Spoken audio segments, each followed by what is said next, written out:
Kalipas na 5 araw, mga kabayan, ito na yung aking radish na pinunla. Humapay na dahil naulanan, ay ngayon ay kailangan ko nang itanim. At karaan ng 4 na araw, ito, sumibol na yung aking ipinunla na buto ng labanos o radish.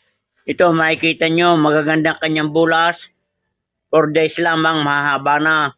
At ito pagkaraan ng mga 3 araw o 4 ay aking dalang itatransfer dahil mas magandang ilipat yung bata pa at madaling makarecover, hindi na stress ang halaman. Kalipas na 5 araw, mga kabayan, ito na yung aking radish na pinunla. Humapay na dahil naulanan, ay ngayon ay kailangan ko nang itanim at dahil hahaba ng hahaba ay payat naman ang kanyang katawan. At uumpisahan ko na pagtatanim sa mga polybag, may ngayot na ulan, hindi malalanta. Okay, kita nyo mga kabayan, napakahahaba na. Ganyan lamang pagka talagang naulanan, humahapay siya dahil mahaba. Ay ngayon, tatanim ko na dito sa polybag. At tama-tama, pagka ito'y nakatatumbuhan, ay di magkakaroon na ng laman, ay di ako may mahaharvest pagdating ng January. Pagka ganito maliit pa, magandang itanim dahil hindi pa ganong nai-stress at kakunti pang ugat.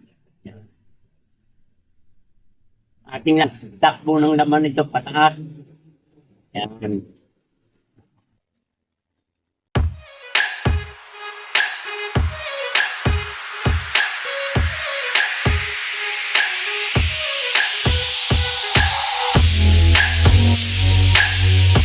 Mga kabayan, natapos ko nang itananim itong aking radish o yung labanos, ay kita ninyo mga kabayan, nakalabing-4 din ako na polybag. Ay bawat isang polybag may 5, may 6, depende sa laki. Ay di, hindi pag nakaraan, 3 buwan may ma-harvest na ako. So ganyan mga kabayan, kahit palubog na ang araw, bandang alas 6 na, ay di ginawa ko pa ng pagtatanim na ito dahil may kasabay ng matatanda, time is gold.